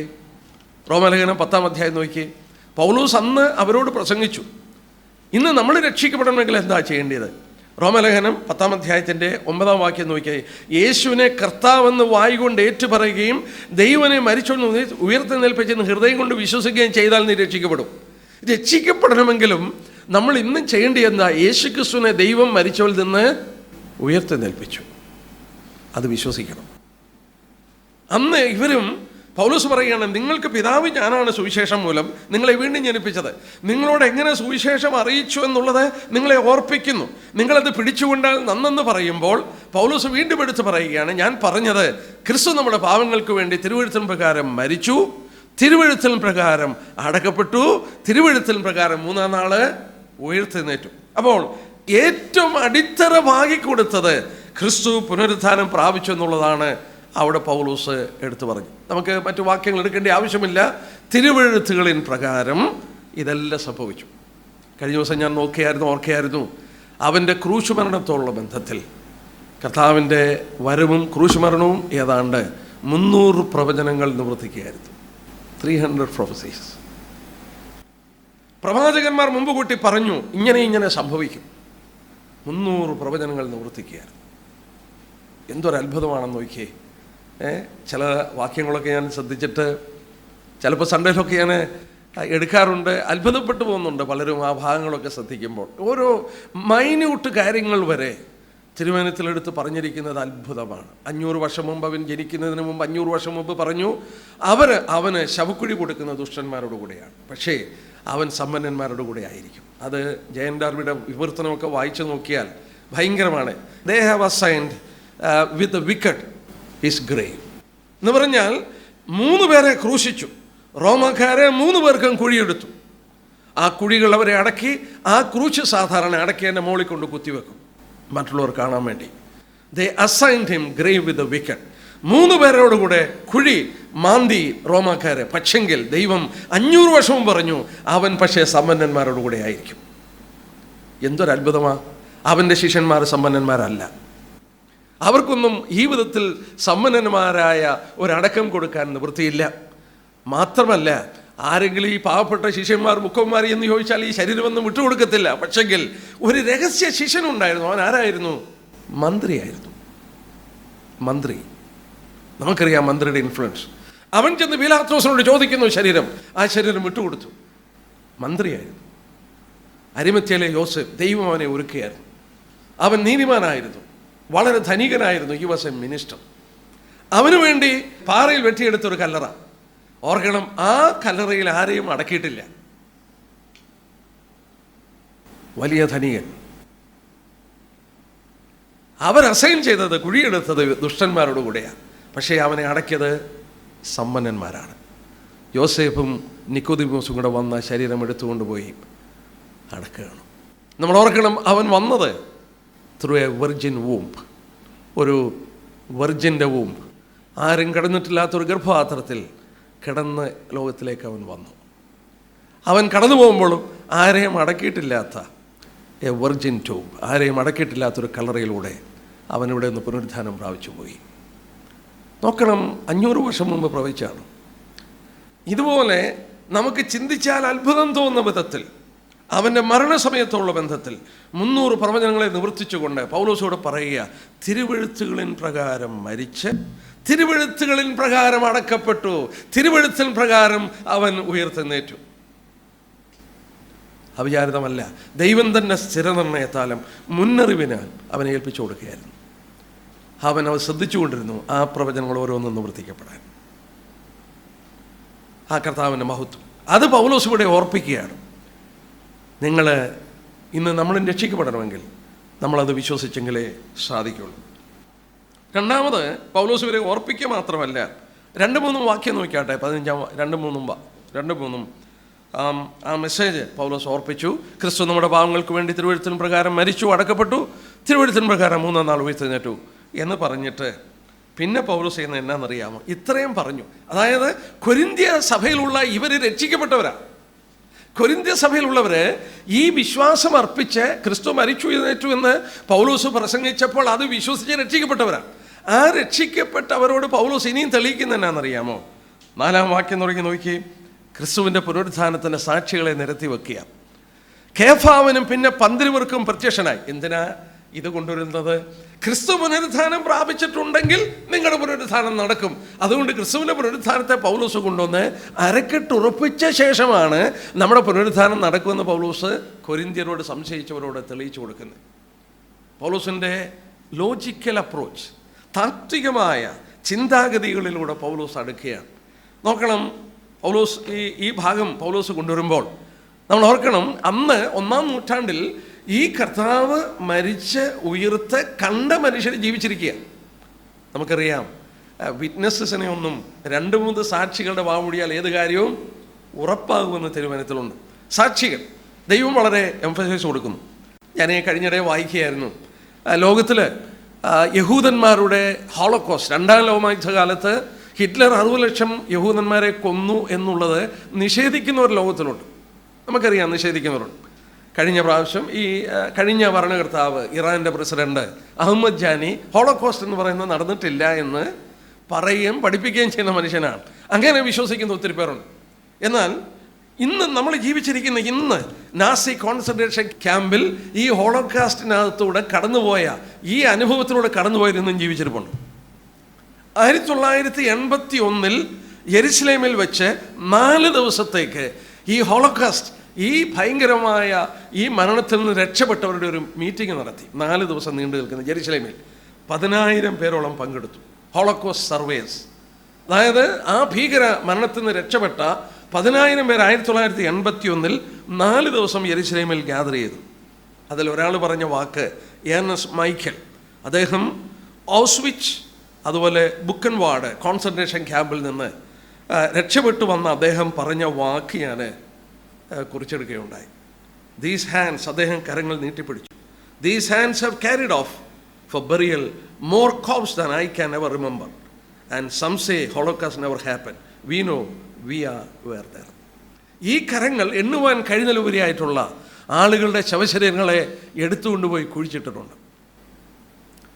ഇത് സംഭവിച്ചില്ല എന്ന് പറയുമ്പോൾ ഇതാ ജീവിച്ചിരിക്കുന്ന ഞങ്ങളിവിടെ സാക്ഷികളായിട്ടുണ്ട്. ആ മനുഷ്യൻ ഏർണസ്റ്റ് മൈക്കൽ കരങ്ങൾ നീട്ടിപ്പിടിച്ചുകൊണ്ട് ആ സാക്ഷി പറഞ്ഞു, തൻ്റെ കരങ്ങൾ കൊണ്ട് അനേകരെ ആ ക്യാമ്പിൽ മരിച്ചവരെ, ഈ 2 കോൺസെൻട്രേഷൻ ക്യാമ്പിൽ ഔസ്വിച്ചിൽ നിന്നും ബുക്കൻവാർഡിൽ നിന്നും എടുത്തുകൊണ്ട് കുഴിച്ചിട്ടു എന്നുള്ളത് താൻ സാക്ഷി പറഞ്ഞു. നോക്കുക, വിറ്റ്നസ്സസിനെ ആർക്കും റിജക്റ്റ് ചെയ്യാൻ സാധ്യമല്ല. ഇവിടെ പൗലോസ് കൊണ്ടുവരുന്ന കാര്യം അതാണ്. നോക്കിയേ, പൗലോസ് കൊണ്ടുവരുന്ന കാര്യം 5 പ്രധാനപ്പെട്ട വിറ്റ്നസ്സസിനെ 6 വിറ്റ്നസ്സസിനെ നമ്മുടെ മുന്നിൽ കൊണ്ടുവരികയാണ്. അവരെ അന്ന് ജീവിച്ചിരിപ്പുണ്ട്. അപ്പോൾ ക്രിസ്തുവിൻ്റെ പുനരുത്ഥാനത്തെ ചിലർ സംശയിച്ചപ്പോൾ, അത് സംശയിക്കാൻ പാടില്ലാത്ത വിധം പുനരുത്ഥാനത്തെ സംശയിച്ചപ്പോൾ ക്രിസ്തുവിൻ്റെ പുനരുത്ഥാനത്തിൻ്റെ സാക്ഷികളുണ്ട്. പൗലോസ് നിരത്തി വെക്കുന്നത് നോക്കി. ആദ്യം കൊണ്ടുവരുന്നത് നോക്കി, അതിൻ്റെ 5-ാം വാക്യം, കേഫാവിനും 2 പിന്നെ 12 പേർക്ക് പ്രത്യക്ഷനായി എന്നിങ്ങനെ ഞാൻ ഗ്രഹിച്ചത് തന്നെ നിങ്ങളെ ആദ്യമായി ഏൽപ്പിച്ചതിരുന്നുവല്ലോ. അനന്തരം അവൻ 500-ലധികം 3-ാമത്തെ സാക്ഷികൾ സഹോദരന്മാർക്ക് ഒരുമിച്ച് പ്രത്യക്ഷനായി. അവർ മിക്കവരും ഇന്ന് വരെ ജീവനോടിരിക്കുന്നു, ചിലരോ നിദ്ര പ്രാപിച്ചു. അനന്തരം അവൻ യാക്കോബിനും നാലാമത്, പിന്നെ അപ്പോസ്തലന്മാർക്കും എല്ലാവർക്കും 5, ഒടുവിൽ അകാല പ്രജ പോലെയുള്ള എനിക്കും പ്രത്യക്ഷനായി. 6 വിറ്റ്നസ്സസിനെ, 6 കൂട്ടം അല്ലെങ്കിൽ 6 വിധമായ വിറ്റ്നസ്സസിനെ, സാക്ഷികളെ നിരത്തി വെക്കുകയാണ്. അവർ അപ്പോഴും ജീവിച്ചിരിപ്പുണ്ട്. അതുകൊണ്ട് ക്രിസ്തുവിൻ്റെ പുനരുത്ഥാനത്തെ നിഷേധിപ്പാൻ സാധ്യമല്ല. ആദ്യം എടുത്ത് പറയുന്നത് കേഫാവ്. കേഫാവ് എന്ന് പറയുന്നത് ആരാ? പത്രോസാണ്. പത്രോസിനാണ് ആദ്യം പ്രത്യക്ഷപ്പെട്ടതെന്ന് പറയുന്നു. പക്ഷേ വചനത്തിൽ എവിടെ വെച്ചാണ് പ്രത്യക്ഷപ്പെട്ടതെന്ന് കണ്ടുപിടിക്കാനൊക്കില്ല. ലൂക്കോസ് 24 നോക്കിയാട്ടെ. ലൂക്കോസ് 24, ഈ എമൗസിലേക്ക് പോയ ശിഷ്യന്മാർ, അവർ പുനരുത്ഥാനം പ്രാപിച്ച കർത്താവിനെ കണ്ട ശേഷം ഓടി വരികയാണ്. അവരോടി വരുന്നു അവരോട് വിവരമറിയിക്കാൻ. 24-ാം അധ്യായം ലൂക്കോസ് 24-ന്റെ 34-ാമത്തെ വാക്യം നോക്കിയാട്ടെ. 34-ാമത്തെ വാക്യം, 33 തൊട്ട്. ആ നാഴികയിൽ തന്നെ അവർ എഴുന്നേറ്റ് യെരൂശലേമിലേക്ക് മടങ്ങിച്ചെന്നു. കർത്താവ് വാസ്തവമായി ഉയർത്തെഴുന്നേറ്റു, ശീമോന് പ്രത്യക്ഷനായി എന്ന് കൂടിയിരുന്ന് പറയുന്ന 11 കൂടെയുള്ളവരെയും കണ്ടു. ഈ എമൗസിലെ ശിഷ്യന്മാർ വരുമ്പോൾ 11 പേര് കൂടിയിരുന്ന് സംസാരിക്കുക. എന്താ സംസാരിക്കുന്നേ? കർത്താവ് ശീമോന് പ്രത്യക്ഷപ്പെട്ടു, പത്രോസിന് പ്രത്യക്ഷപ്പെട്ടു എന്നുള്ള കാര്യം കൂടെ പറയുകയാണ്. 24-ന്റെ 12 നോക്കിയാട്ടെ. എന്നാൽ പത്രോസ് എഴുന്നേറ്റ് കല്ലറയ്ക്കൽ ഓടിച്ചെന്ന് കുനിഞ്ഞു നോക്കി, തുണി മാത്രം കണ്ടു. സംഭവിച്ചതെന്ന് ആശ്ചര്യപ്പെട്ട് മടങ്ങിപ്പോന്നു. അവിടെ പുനരുത്ഥാനം പ്രാപിച്ചെന്ന് സ്ത്രീകൾ പറഞ്ഞപ്പോൾ ആ സാക്ഷ്യം കേട്ട് അവൻ ഓടിപ്പോയി നോക്കി, പക്ഷെ അവിടെ വെച്ച് കണ്ടില്ല. പക്ഷേ ഇവിടെ എമൗസിൽ നിന്ന് പോയ ശിഷ്യന്മാർ തിരിച്ചു വരുമ്പോൾ ഇവർ 11 പേര് കൂടിയിരിക്കുന്ന ശിഷ്യന്മാർ പരസ്പരം സംസാരിക്കുന്ന വാക്കെന്താ? അവൻ ആദ്യം പത്രോസിന് പ്രത്യക്ഷപ്പെട്ട കാര്യം പറയുക. പക്ഷേ തിരുവനന്തപുരത്തിൽ എപ്പോഴാണ് പ്രത്യക്ഷപ്പെട്ടതെന്ന് പറഞ്ഞിട്ടില്ല. ഇങ്ങനെ ചിന്തിക്കാം, പത്രോസ് കർത്താവിനെ തള്ളിപ്പറഞ്ഞു പോയ മനുഷ്യനാണ്. ആ പത്രോസിൻ്റെ ഹൃദയത്തിൻ്റെ വേദന നമുക്ക് മനസ്സിലാക്കാൻ ബുദ്ധിമുട്ടാണ്. അവനെ തിരിഞ്ഞു നോക്കിയപ്പോൾ കർത്താവ് പറഞ്ഞ പോലെ അത് നിവർത്തിക്കപ്പെട്ട് വളരെ തകർന്ന ഹൃദയമുള്ള മനുഷ്യനായി പത്രോസ് തീർന്നു. പക്ഷേ അതുകൊണ്ടായിരിക്കാം ആദ്യം തന്നെ ഈ കർത്താവ് പത്രോസിന് പ്രത്യക്ഷപ്പെട്ടത്. ഭയങ്കര ആശ്വാസമാണ്. ആ തള്ളിപ്പറഞ്ഞ് അറിയുന്നില്ല എന്ന് പറഞ്ഞ് പ്രാഗി ആണയിട്ട് പോയ പത്രോസിന് കർത്താവ് ആദ്യം പ്രത്യക്ഷപ്പെട്ട് അവൻ അഷുറൻസ് കൊടുക്കുമ്പോൾ അവനെ ഉറപ്പിക്കുന്ന കർത്താവിൻ്റെ സ്നേഹം കാണാനായിട്ട് സാധിക്കും. ഇവിടെ ആദ്യം നമ്മൾ കണ്ടത്, ആദ്യം കേഫാമിന് പ്രത്യക്ഷപ്പെട്ടു. നമ്മൾ ഓർത്തതുപോലെ അതെവിടെയാണെന്ന് കണ്ടുപിടിക്കാനായിട്ട് ബുദ്ധിമുട്ടാണ്. പിന്നെ 12 പ്രത്യക്ഷനായി. 12 പ്രത്യക്ഷനായി എന്നുള്ളത് യോഹന്നാന്റെ സുവിശേഷം 20-ാം അധ്യായത്തിൻ്റെ 19-ാം വാക്യം. അതുപോലെ ലൂക്കോസ് നമ്മളിപ്പോൾ വായിച്ചു 24-33 തൊട്ടുള്ള വാക്യം. അപ്പർ റൂം, മാളിക മുറിയിൽ കൂടിയിരിക്കുന്ന ശിഷ്യന്മാർ. പക്ഷേ അവിടെ 12 പേരില്ല. യൂദാസ് ഇല്ല. യൂദാസ് കെട്ടിയാന്ന് പോയി, മത്യാസിനെ തെരഞ്ഞെടുത്തിട്ടില്ല. 2, തോമസ് അവിടെ ഇല്ല. തോമസ് പിന്നീടാണ് തോമസിൻ്റെ അടുക്ക് കർത്താവ് പ്രത്യക്ഷപ്പെട്ട് ഈ വിലാപ്പുറത്തോട്ട് കൈയൊക്കെ ഇട്ട് നോക്കാനായിട്ട് ആവശ്യപ്പെടുന്നത്. അപ്പോൾ അവിടെ 12 പേരും ഇല്ല. പക്ഷേ 12 വരുന്നൊരു പദപ്രയോഗം ഇവിടെയുണ്ട്. അത് അപ്പോസ്തലന്മാരെ മൊത്തത്തിൽ ചൂണ്ടിക്കാട്ടി. ചിലരുടെ അഭിപ്രായത്തിൽ എമൗസിൽ നിന്ന് വന്ന 2 ശിഷ്യന്മാരുടെ അതിനകത്തുണ്ടായിരുന്നു, അതുകൊണ്ടായിരിക്കാം 12 എന്ന് പറയുന്നത്. പക്ഷേ 12 പ്രത്യക്ഷപ്പെട്ടു എന്ന് രേഖപ്പെടുത്തുമ്പോൾ അപ്പോസ്തലന്മാർക്ക് എല്ലാവർക്കും പ്രത്യക്ഷപ്പെട്ടു എന്ന് പറയുന്നതാണ്. ഒരു ദൈവദാസൻ ഇങ്ങനെ പറഞ്ഞു, സഭയുടെ മൂപ്പന്മാരുടെ മീറ്റിംഗ് നടക്കുന്നു, മൂപ്പന്മാർ ഇന്ന തീരുമാനം എടുത്തു എന്ന് പറയുമ്പോൾ മൂപ്പന്മാരെടുത്ത തീരുമാനം അവരെടുത്ത തീരുമാനം അയക്കേണ്ടത്. പക്ഷെങ്കിൽ ഒരുപക്ഷെ അവിടെ 1-2 മൂപ്പന്മാർ കാണത്തില്ല. പക്ഷേ മൂപ്പന്മാരെന്നേ പറയത്തുള്ളൂ. സെയിം വേ അവരെ ഐഡൻറ്റിഫൈ ചെയ്യാനായിട്ട് ആ പദപ്രയോഗം ഉപയോഗിച്ചതാണെന്ന് ചിലർ കരുതും. പിന്നീട് നമ്മൾ വായിക്കുന്നു 6-ാം വാക്യത്തിൽ, അനന്തരം അവൻ 500-ലധികം സൗരന്മാർക്ക് ഒരുമിച്ച് പ്രത്യക്ഷനായി. അവർ മിക്കവരും ഇന്ന് വരെ ജീവനോടിരിക്കുന്നു, ചിലരോ നിദ്ര പ്രാപിച്ചിരിക്കുന്നു. 500 ബ്രദർ ആൻഡ് സ്വൺസ്. ഏറ്റവും കൂടുതൽ ആളുകൾക്ക് ഒന്നിച്ച് പ്രത്യക്ഷപ്പെട്ട സ്ഥലം ഇവിടെയാണ്. 500 പേർ ഒന്നിച്ച് കാണുക. ഇതും എപ്പോൾ സംഭവിച്ചു നമുക്കറിയില്ല. 40 ദിവസം ഇവിടെ ഉണ്ടായിരുന്നു അവിടെ. പക്ഷെ ഞാൻ കഴിഞ്ഞ ദിവസം ഓർക്കുകയായിരുന്നു, ഈ 40 ദിവസം ഇവരെ എന്താ പഠിപ്പിച്ചതെന്ന് ഞാൻ നോക്കി. എന്താ പഠിപ്പിച്ചേ? ദൈവരാജ്യത്തെക്കുറിച്ചാണ് പഠിപ്പിച്ചത്. ഇവർ ചോദിച്ച ചോദ്യം അത് തന്നെയാണ്. നീ ഇപ്പോഴാണോ രാജ്യം സ്ഥാപിക്കുന്നത്? 40 ദിവസം കർത്താവരോട് കൂടെ നടന്ന് ഈ ദൈവരാജ്യത്തെക്കുറിച്ച് അവരോട് പഠിപ്പിച്ചുകൊണ്ടിരിക്കുകയായിരുന്നു. ദൈവം വെച്ചാൽ മറ്റൊരു സമയം നമുക്ക് ആ കാര്യങ്ങൾ ചിന്തിക്കാം. എന്നാൽ ഇവിടെ നമ്മൾ പ്രത്യേകം ശ്രദ്ധിക്കുക, ഏറ്റവും കൂടുതൽ സാക്ഷി. എന്നാൽ നമ്മൾ ഓർത്തുകൊണ്ടിരുന്ന പോലെ ഈ സാക്ഷികളെന്നുള്ളത് ഒരു പ്രത്യേക ഒരു കാര്യമാണ്. ഞാൻ 1-2 വാക്യം ഒന്ന് എടുത്തോട്ടെ, നമുക്ക് ഈ ഭാഗത്തിലേക്ക് തിരിച്ചു വരണം. അപ്പോസ്തലപ്രവൃത്തികൾ 10-ാം അധ്യായം എടുത്താട്ടെ. അത് ഈ സാക്ഷികളുടെ പേരുകൾ എടുത്തു പറഞ്ഞ് അവരെ പ്രത്യേകം കാണിക്കുമ്പോൾ ഒരു കാര്യം മറക്കാൻ സാധിക്കത്തില്ല. അതായത് അപ്പോസ്തലപ്രവൃത്തി 10-ാം അധ്യായത്തിൻ്റെ 39 തൊട്ടുള്ള വാക്യം നോക്കിയേ. 10-ാം അധ്യായത്തിൻ്റെ 39 തൊട്ടുള്ള വാക്യം. അവൻ ചെയ്ത സകലത്തിലും ഞങ്ങൾ സാക്ഷികളാണ്. അവനെ അവർ മരണത്തിന് തൂക്കിക്കൊന്നു, ദൈവനെ 3-ാം നാൾ ഉയർത്തതിനെ പറ്റി. സകല ജനത്തിനുമല്ല, ദൈവം മുമ്പ് കൂട്ടി നിയമിച്ച സാക്ഷികളായി. ആ വാക്യം കണ്ടോ?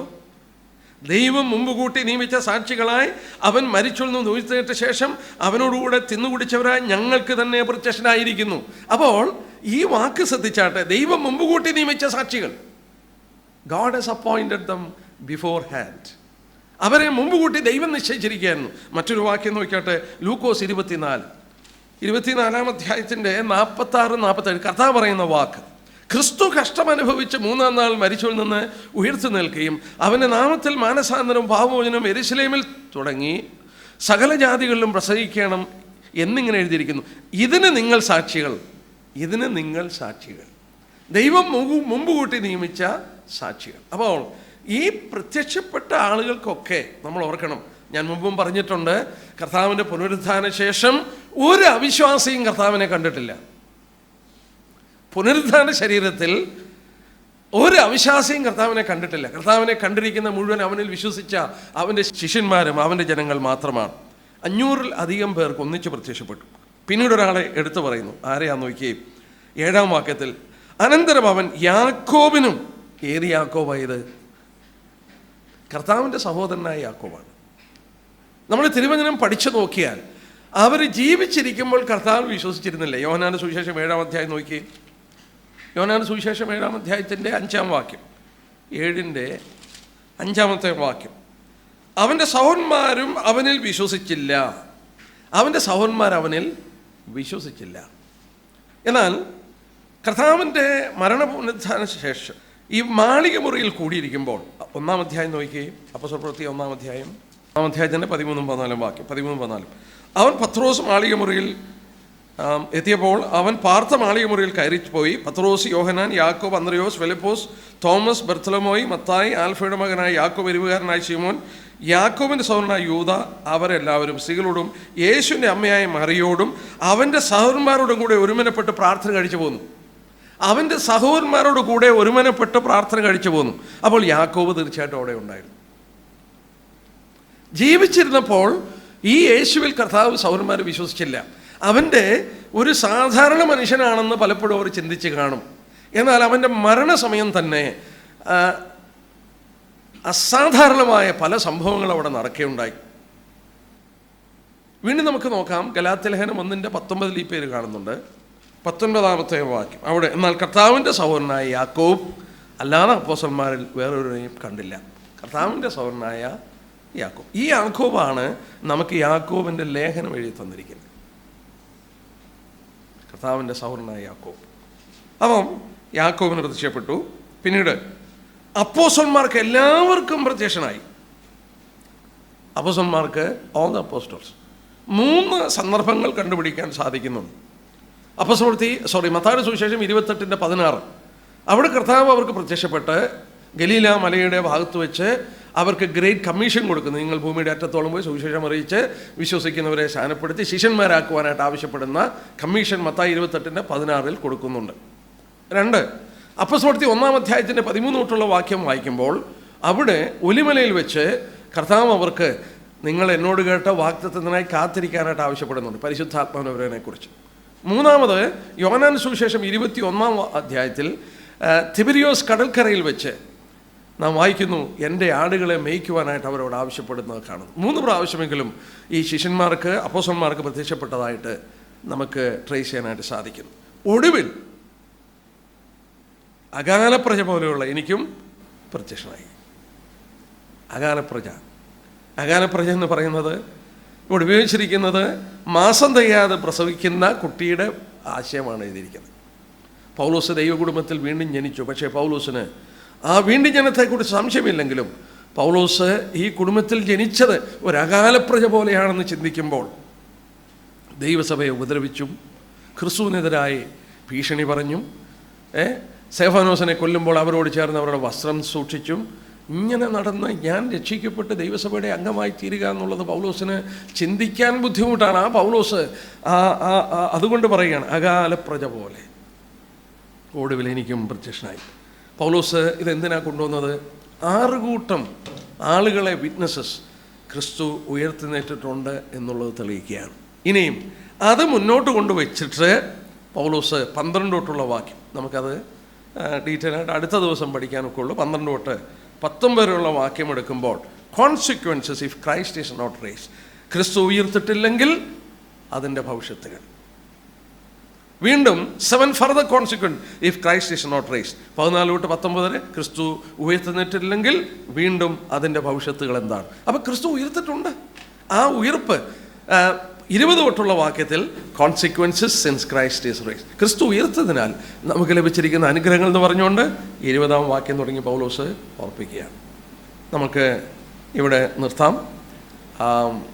നമ്മൾ ഓർക്കുക, നമ്മൾ ഓർത്തതുപോലെ ആശ്ചര്യമായൊരു പുനരുത്ഥാനം നമുക്കുണ്ട്. നമ്മുടെ ശരീരം വിലയുള്ളതാണ്. നമ്മളെ വീണ്ടെടുത്തപ്പോൾ നമ്മുടെ ആത്മാവും ദേഹിയും മാത്രമല്ല, ഈ ശരീരവും കർത്താവ് വിലയ്ക്ക് വാങ്ങി. ശരീരം കൊരിന്ത്യർ ലേഖനത്തിൽ വായിക്കുന്നു ക്രിസ്തുവിനുള്ളതാണ്. 1 കൊരിന്ത്യർ 6-ാം അധ്യായത്തിൽ ആ ബോഡി ഈസ് ഫോർ ക്രൈസ്റ്റ്, ക്രിസ്തുവിനുള്ളതാണ് ഈ ശരീരം എന്നുള്ളത് വളരെ വ്യക്തമായി അവിടെ രേഖപ്പെടുത്തിയിട്ടുണ്ട്. ക്രിസ്തുവിനുള്ളതാണ് ഈ ശരീരം. ആ ശരീരം അവൻ വിലയ്ക്ക് വാങ്ങപ്പെട്ടതാണ്. അതിൻ്റെ അച്ചാരമായി ഈ ശരീരം വീണ്ടെടുക്കുമെന്നുള്ളതിൻ്റെ അച്ചാരമായി ആത്മാവിനെ നമ്മുടെ ഉള്ളിൽ നൽകിയിട്ടുണ്ട്. കൊടുത്ത വില സ്വന്തം പുത്രൻ്റെ ജീവനാണ്.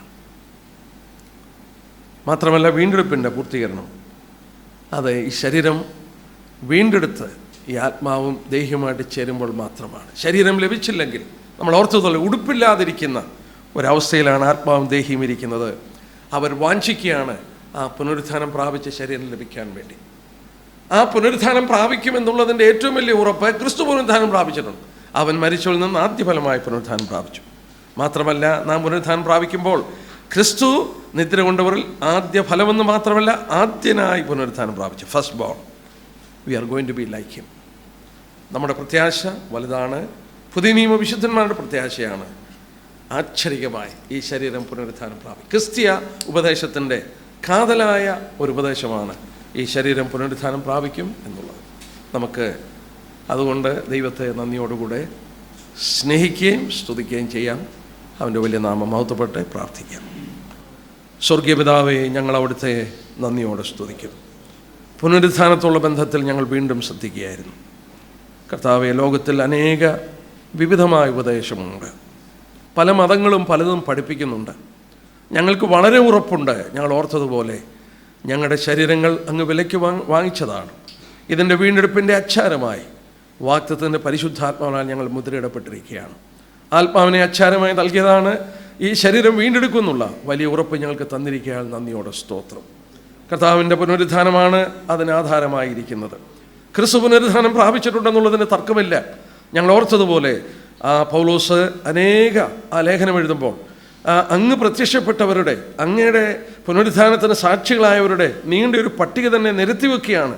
അത് എഴുതിയ കാലത്ത് ആർക്കും നിഷേധിപ്പാൻ സാധിച്ചില്ല. ഞങ്ങൾക്ക് ഇന്ന് ജീവിക്കുന്ന സാക്ഷികളില്ലെങ്കിലും അവർ എഴുതിയ ലേഖനം ഞങ്ങളുടെ മുന്നിലുണ്ട്. ഞങ്ങളതനുസരിച്ച് ഞങ്ങളുടെ കർത്താവ് മരിച്ചവരിൽ നിന്ന് ഉയർത്തു, ദൈവനെ ഉയർപ്പിച്ചെന്നുള്ളത് ഞങ്ങൾ പൂർണ്ണമായി വിശ്വസിച്ച് ഞങ്ങൾക്ക് രക്ഷിക്കപ്പെടുവാനിടയായതോർത്ത് നന്ദിയോടെ സ്തോത്രം. എന്നാൽ അവൻ ഉയർത്തു എന്നുള്ളത് ഞങ്ങളുടെ ഉയർപ്പിൻ്റെ ധൈര്യമാണ്. മാത്രമല്ല അവൻ ആദ്യനായി അവൻ എഴുന്നേറ്റതിനാൽ ഞങ്ങൾ അവനെ പോലെ ആയിത്തീരുമെന്നുള്ളതോർത്തും ഞങ്ങൾ അവിടുത്തെ സ്തുതിക്കുന്നു. അവൻ ആദ്യ ഫലമായി പുനരുത്ഥാനം പ്രാപിച്ചതിനാൽ ഞങ്ങളും തുടർന്ന് പുനരുത്ഥാനം പ്രാപിക്കും എന്നുള്ളതിന് ഉറപ്പ് തന്നിരിക്കാൻ സ്തോത്രം. മരണത്തിൻ്റെ ഭയം ഞങ്ങളിൽ നിന്ന് എടുത്തു കളഞ്ഞ കർത്താവിനെ ഇന്ന് രാത്രി ഞങ്ങൾ സ്തുതിക്കുന്നു. കൂടുതലായി വിഷയങ്ങൾ പഠിക്കുവാൻ, മനസ്സിലാക്കുവാൻ, ധ്യാനിപ്പാൻ ഞങ്ങളെ അനുവദിക്കണം. അങ്ങ് മഹത്വം എടുക്കണം. ഞങ്ങളെ സമാധാനമായി ഞങ്ങളുടെ ഭവനത്തിൽ എത്തിക്കണം.